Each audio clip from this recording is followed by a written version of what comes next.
So I can't believe it's come round again. Episode 2. We're here again, and we've committed to it. And I feel like we've gone quick. It's definitely gone quick.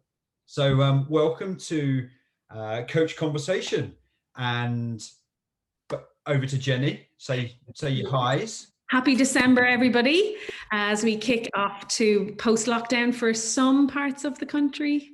Sensitive subject, but happy Advent for those who are indulging in an Advent calendar. I was talking to someone today who isn't.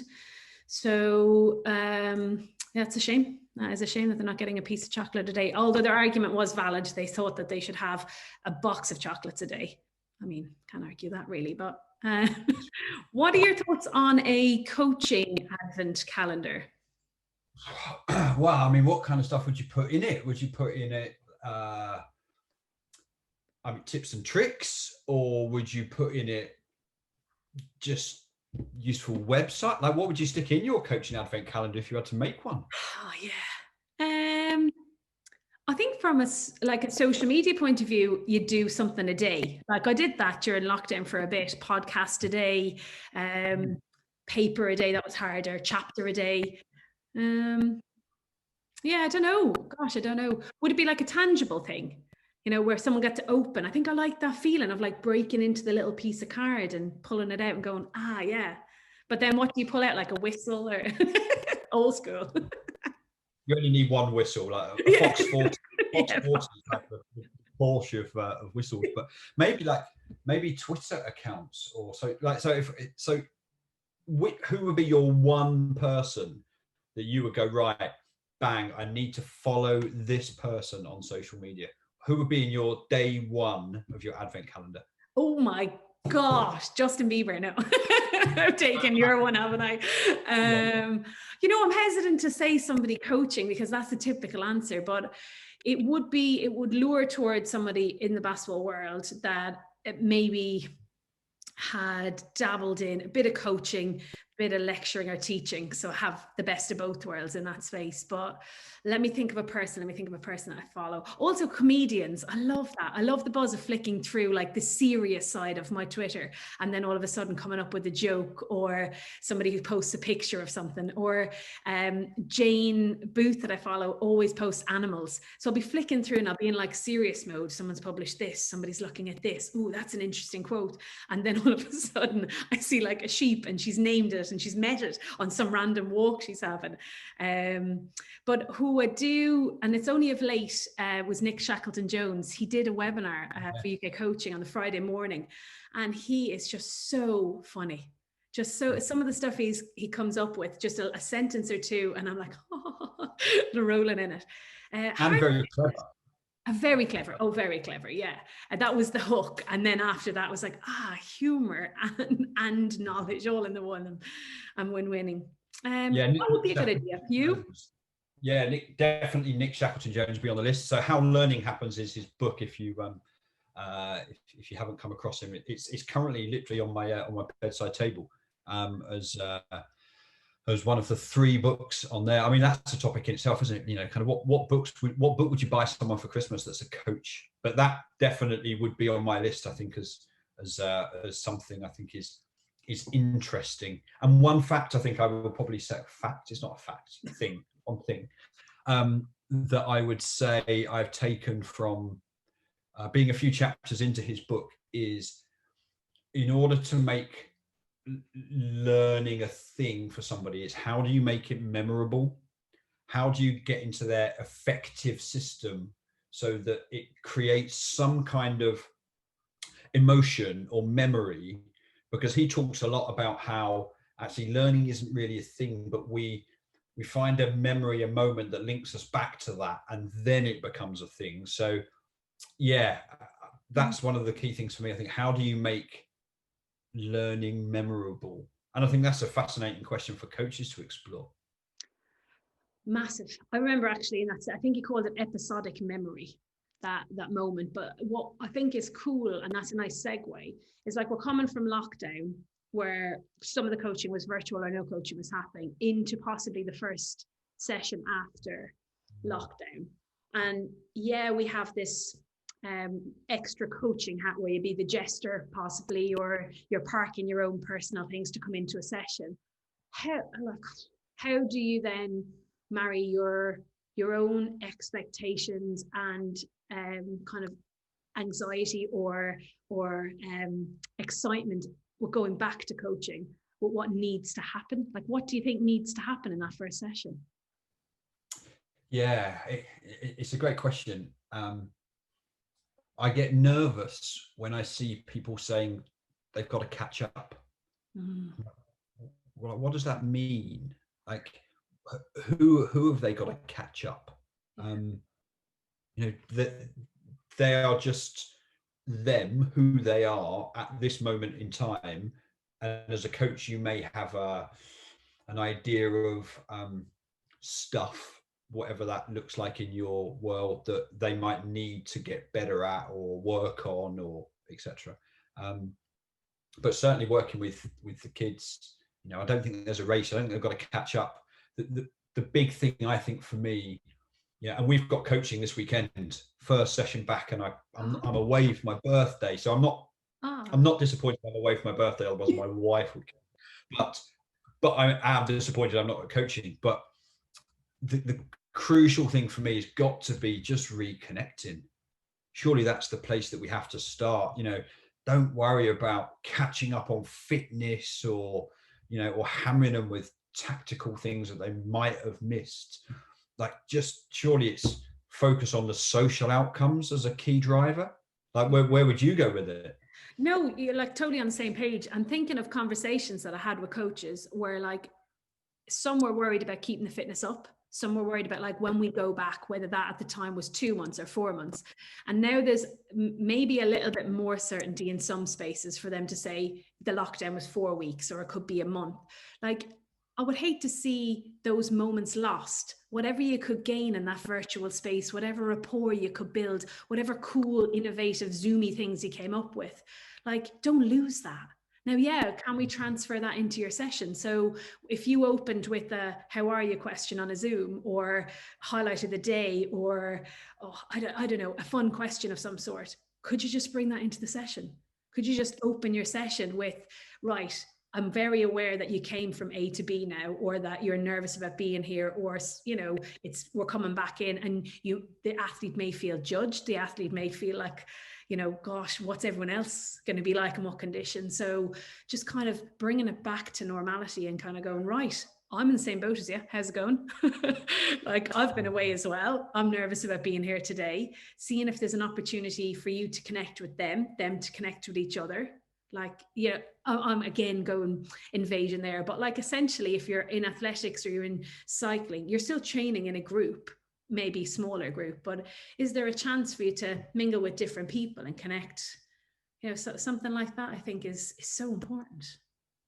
What I really liked about what you said there was just, you as the coach kind of showing your own vulnerability there about, this has affected me as well. And not only I have started my Christmas diet early and put on some lockdown timber, but I think just saying that it's okay that it's affected people, because it's affected me as well, and and we're all in this together as a crucial bit, I think. So that's a great point, and especially that just honest, genuine interest. How are you? Like, how have you found it? What have you done to get through it? How have you coped? Has everything been okay? Is there anything that we need to know about? Has COVID affected you personally? What challenges has it created for you? What kind of questions, or how can you say to a coach, this is where to pitch this, or how to organize that? What kind of things would you go with? Well, interestingly, my first thing went to feeling. So, like, I know last week we spoke a little bit about the communication side, and yes, there's loads of different questions that are popping into my head, but I'd actually just vibe it out. I'd come in and see, like, what are you feeling? What are you getting from them? Is there a buzz? Are they all chatting? Are they gathering in clusters? Are they ready to kind of, you know, are they chomping ready to get back, or are they kind of nervous and standoffish? Like, and by just stopping and pausing, I sat in on a session this morning with some coaches and some of our own team in UK coaching, and Lisa asked, she was kind of leading the questions I was observing, and like her pauses were brilliant. And I thought, how do you transfer that in? You got your 60 minutes, you got your 90 minutes, you're trying to get back in and get everything, as you said, get everything squashed in, catch up, make up time. How do you take that beautiful pause that gives people time to digest, that isn't like, what did you learn now? What webinar are you on? What are you going to next? To give that athlete, whatever the age is, a chance to catch their breath, slow down, smell the smells in the air. If it's, you know, in a pool, if it's out in a field, wherever it is, a hockey, and just be at one where they go back to, that's really cheesy. It sounds really cheesy, doesn't it? Be at one. But like, oh yeah, I just think there's something about just kind of feeling what's happening around there and then leading in with a question. Maybe, I know you said some great points last week, maybe not pinpointing people if they're shy, but kind of sussing out who's there, who's willing to break the ice with some questions, or who will definitely answer to get the ball rolling. And then how do you kind of, flow in with the crew then and the group during the session, and see if you can just make a contact point with each athlete. I'm just thinking now, my head just goes straight to kind of what the practical ways to do it, you know. So even in your warm-up games, can you have some little stations that it's erased, you know, like if, you know, here's 3 or 4 stations. If you're nervous, you've got to get to this one. If you're excited, you've got to get to this one. If you're feeling a little bit apprehensive, you know, so you might start to get the feeling of kids as they're moving around it by where they go first. Yeah, great. And just think of some of those real kind of like practical, creative games that coaches have that can link in those things. I was just thinking as you were talking then, the other thing I would be inclined to do is I would try and speak to all of the parents that were there.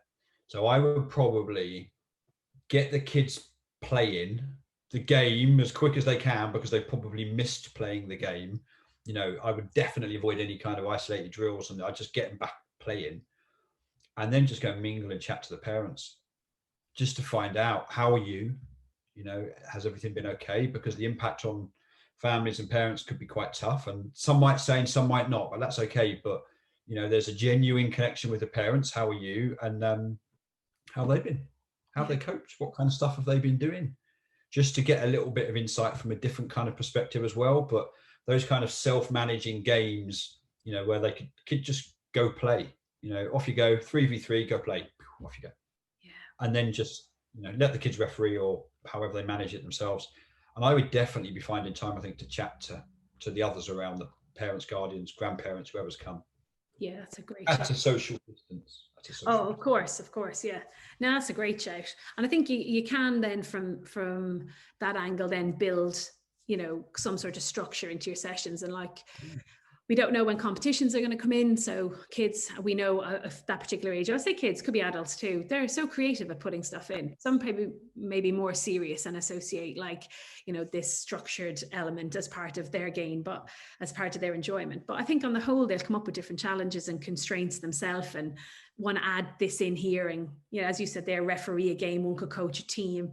Just, you know, fun and adding to that, and kind of not kind of going, well, I allocated 10 minutes here and we need to move on. Yeah, it's definitely where I go. I think retaining the elements that have been the good parts as well throughout the lockdown piece as well. I think how we will make that needs some thought for coaches. I think, you know, how they can retain some of those pieces. That doesn't mean though, surely when you leave, like, you have to say, you just wave, you know, whenever you leave a meeting, you just wave. Bye-bye. Like, bye-bye. Yeah. Bye-bye. Yeah, I'm going to do that in real life as well now. I'm just going to just wave. Everyone leave. Yeah. That definitely needs some thought though, I think. But certainly for me, planning a bit more around that social bit and just play the game bit for kids and those on the periphery, I think would be really important. Yeah. I know there's probably different sports have access to different equipment, but having as much kind of equipment and like bits and pieces out, like even if it's just scattered around, and people exploring and getting back to the feel and touch of what was familiar. Like maybe they were in a back garden, if they were lucky enough, or on a balcony, and being able to practice some touches or, you know, their sport, but getting a chance to be around others and immersed in that environment with, you know, a few cones for them to make up their own game, and then pairing them in small groups, as you said, then adding like some sort of scenario in, and just kind of rolling off that. I think that's cool, and checking in with them. Parents is brilliant shout though. Yeah. So I was in a primary school on the Isle of Man. Okay. Right. And we were working with year 1 and year 2 kids. So they were kind of like 6, 7 kind of age group, right? And we did exactly that. We had loads of equipment, and we just put it all down and just said to the kids, take some stuff. Make sure you've got football, because it was a football session, but take some stuff and just go and make up a game, right? And there was literally kids across this field, like just as far as the eye could see. Like they made use of the space. And I went to this this little girl had set up a practice, and there was a square where it was a kind of a rectangle with loads of cones. There was 2 girls there. They were year 2 kids. So I can remember, like 7-year-old girls.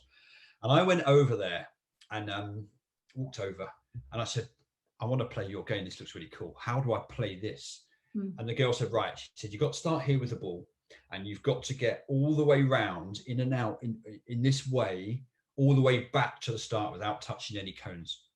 I said, oh, wow. I said, that looks really tricky. She said, yeah. So if you touch a cone, it means it's too difficult. So you're allowed to make the space between the cones bigger. But if you get all the way around without touching any cones, you're allowed to make the cones closer together to make it harder for yourself. Wow. And I was like, oh my God. Like, so I brought over one of the other guys that was with me at the time. And I said, just explain the game to him as well. So she explained it, and she said that, you know, if it's too easy, you have to make it bigger. If it's too hard, you have to make it bigger so there's more space. And we walked away just going, Jesus, wish some of our coaches understood that. But, you know, who's their teacher? Just differentiation. Just like a 7-year-old girl had worked out how to make the game easier, how to make the game harder, just by changing the space. And I was like, that brilliant. So that's a great idea. Just give the kids the equipment. Just go make some games up. Go play. Go enjoy yourself. Gosh, that's brilliant. Yeah. Take on the fun and enjoyment. I know it's not for everyone. I know like hard work is in there as well for some, and they love that reward. But yeah, there's something about that creativity that just brings to life, like whatever age group it is, you know. Yeah. What stops coaches doing that, do you reckon? Their measure of success. Okay, go on. Maybe the pressure for some sports to win. The perception that as the children get older, they need to load more information on that. For in my experience, even for myself, if I look back to day one, I think it was my self-awareness, you know, what I had been coached like into what I was coaching. It was all like, oh, you're a good coach because you win. You're a good coach because you produce players. And, you know, it is great to have those outcomes at some point, but for people to still continue and love the sport way down the line, yeah, that's the real gold. But you don't know that at the very start. I also think it's who you surround yourself with initially. You know, if you're in a space possibly isolated, possibly in your own sport bubble, then it all becomes about, you know, talking about that sport and how you've been doing and how things are going in that space. So possibly being aware if it's challenging, if it's a different sport, challenging person, if it's a different sport, like who's in that network that you have, who are you talking to, how are you measuring success?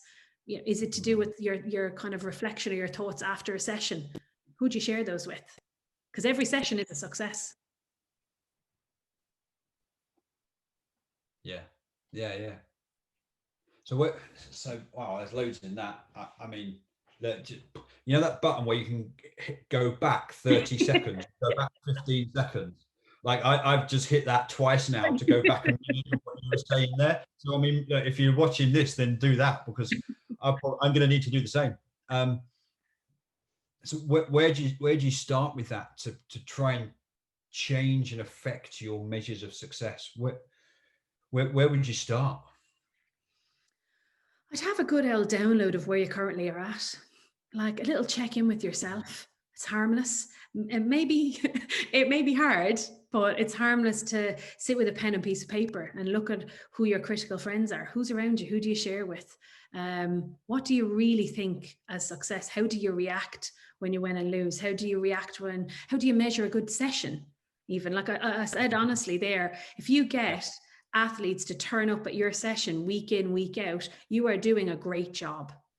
That, like, let's say, your coaching isn't financially massively rewarding across a lot of sports. So it's an investment. It's like a vocation. I see teaching in the same space. So you invest your time. And then if you check in with where you're at and you take a little bit of information on each session, each week, like, you're growing. And I think self-awareness is really at the foundation of it. So looking at who your people are, like you said, the Twitter thing, if you are not on social media, who do you follow? Who do you where do you get your information? Do you go to YouTube and lift something and just try and make it happen in a session? If so, press pause on that, rewind, and make sure you make sure you're mapping it over and it's working in your space. But who are you sharing that out? And if you've done something well, are you celebrating it? I know, again, that's cheese. Like, I work with a couple of coaches who would say, yeah. Oh, we won at the Commonwealth. Oh yeah, we were on for Paris or LA for the Olympics. What? That's bloody brilliant. Strip it back Thursday night, up in a field, up to your knees in muck.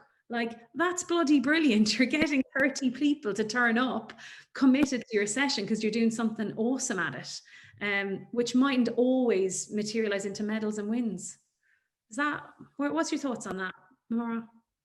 Yeah, no, I think it's a great topic that, again, the list of stuff we'll just get into seems to be growing. It's great. It means at least there'll be an episode 3. Starting with kind of what you value as success, I think, is a really good question to start to understand. Is it just, in my world, is it just 3 points on a league table and that's how you measure success? Because ultimately only one team can win that league. So does that mean that everybody that's from second down has failed? Well, if that's your measure of success, then it probably would do. But you might have had an amazing season, grown the team, everybody's grown as people, they've got loads better, but you say you failed. Well, I think if you go with just that one indicator, then you might have done. But I think I remember saying a long time ago, I think I said grassroots football is not about the amount of trophies that you win. It's about the difference that you make to young people. And I still kind of stand by that. I think that it's, like, trophies are nice, but, you've been an international athlete. Where's all the trophies and medals that you won over the years? Like, mine were in a shoebox in my dad's loft, and he told me to come and get them out because a squirrel had got into the box. That's but the massive thing, I think, that interesting, I link it to something else that we did. It's about making memories, and they're the things that will stay with you.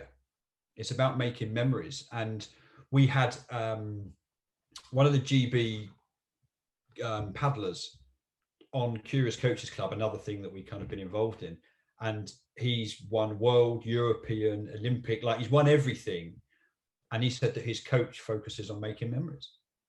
I'm like, how awesome is that, right? That is awesome. And that like almost comes full circle to the Nick Shackleton-Jones point. If your aim is to try and make memories, and your planning then is around that. And I mean, I know people are probably sitting there, and if they're in a performance space going, yeah, but all the other pressure that I've on. But actually, if that's at the middle and your passion is there, everything will link into that and tie into it. And it doesn't mean that it's going to be flowers and bells and whistles and everybody's smiling and skipping off. Like, if there was a smile on their face, they're enjoying. Not necessarily. Hard work doesn't always come with a smile on its face, but like, those moments last forever. Yeah. There's a great book. Do you know what? I need to pick it up. I don't think I ever finished it, but it's a really good book. Bill Walsh, The Score Will Take Care of Itself, who is an NFL coach. And he just focuses on the process of it's about what you want to try and achieve as people and as athletes. But the score takes care of everything that you do building up to it. And half the time you can't even control what the score is. You know, you can play in a team game, you might play a small part towards it, but you know, it's still quite limited. Yeah.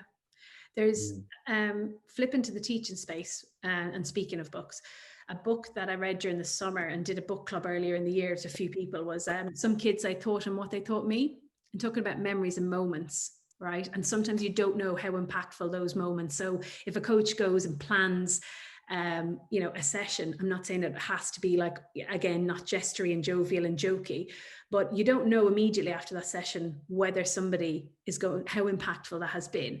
And this teacher in this particular book speaks about a moment where she was running a poetry club. So I kind of married up the sport world with that, and the vehicle to connect.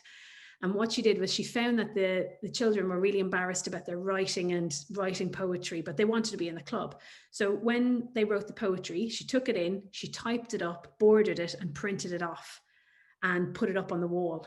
And she said just a different presentation was like, they were very proud of it and they weren't conscious of their, you know, their writing or spelling, and she tweaked a few bits and pieces. And there was a couple of different examples like that where it was shared in different spaces and connected across a couple of different environments. And it was all those like just piecing small memories, selfless acts to piece together a really impactful moment or journey for that child. So yeah, and that stuck with me to think like, well, you know, not that every single session I need to be printing out stuff and doing stuff, but if I have that in mind, how does that shape then how I address the session, you know? Yeah, that's brilliant.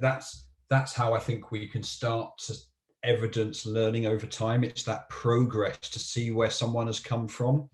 And I was in it seems to be like a Bible for my life. I was in a primary school in Hull, been to some really nice places. And I was in this primary school and the head teacher was showing me on a mounted on the board in the corridor of the school was finished vases that kids had drawn a vase, and there was also some poems, bizarrely enough, and she was showing me the work that the kids had done, and she said, well, what do you think? And I said, well, what would be brilliant would be, that doesn't show me learning. She was like, well, what do you mean? And I said, well, what would be great is if you could put next to it the 3 drawings of vases that were rubbish, where they just got it wrong and they scribbled it out, and I'm starting again, you know, a ball of paper just stuck on the wall, or the poems where the word doesn't quite rhyme, so they scribble it out and we'll try something different, like the evolution of. I mean, that would be amazing, like just to be able to see and plot what learning looked like. And it was great conversation, and I wonder how we do that from a sports perspective as well, so kids can see themselves getting better, you know, as much as we see themselves getting better as well. So yeah, I think it's a really interesting point that you make there about kind of seeing that over time. It's great. I think you've nailed episode 3. I think that's our topic for next week for sure. That'd be cool. How do we evidence learning or show that it's happening? Or that evidence of an athlete, like thinking the people who pop into your, like my head, I don't know, swimming, but Adam Peaty and Michael Phelps, we see the end product and then we might read a book or hear an interview. But like imagine we strip back to the hours, like Steve Redgrave's book, the hours of training, the small little tweaks in every session, and how, I know that's kind of one particular area, but if a coach and an athlete was to marry that up, and we take away the heavy profiling word from it and see what it could actually be measured in photos or you know, words, and we look at that journey over a season, how cool would that be? Yeah, one of the coaches I used to work with now, a guy called Dan Machici, he's a really good lad. I've known Dan a long, long time. He shows videos from when he worked with Dele Alli, the Tottenham player, from when he was like 12, 13, and sees the evolution, and he's been working with him for a long time. And that kind of plotting the journey, I think, stuff, it was really cool because, you know, somewhere in a club or some kind of sporting experience is the next Lionel Messi or the next Steve Redgrave, you know, or the next female Olympian that you just don't know, and they might not be in your sport, or they might not be an Olympian in your sport, but they might be in your club or setting, and you know that kind of thing I think is really interesting. That, you know, you might have the next Jessica Ennis Hill in your swimming club. Yeah, How just cool. don't know. Yeah. But they might just be 7 at the moment. So no, we're already at the half-hour mark. Unbelievable. Episode 2. With absolutely no structure to what we're talking about. But again, hopefully there might be 1 or 2 things in there that coaches can go, oh, that's interesting. I might think about that a bit more, like go and find some different coaches in different sports to talk to. Great little nugget in there in your 1 minute of wisdom that came out at that particular moment, in amongst everything else. Anyway. So. Well, I mean, it's not too late to set up an advent calendar. Even if you added 10 people by the end of December to your network in whatever space you're in, it could be sending an old text message on the mobile phone that we don't tend to use as much anymore. It goes to video. So yeah, enjoy the session, enjoy the chat. I hope everybody else does. So if you want to get in touch, at Coach Convo on social media. And if you want to drop us an email, coachconversation@gmail.com. Have a great week. Enjoy the outro music. Huge expense to Jenny and I to get this retro done, but we'll see you episode 3 some stage next week. Yes. Have a good week. Bye.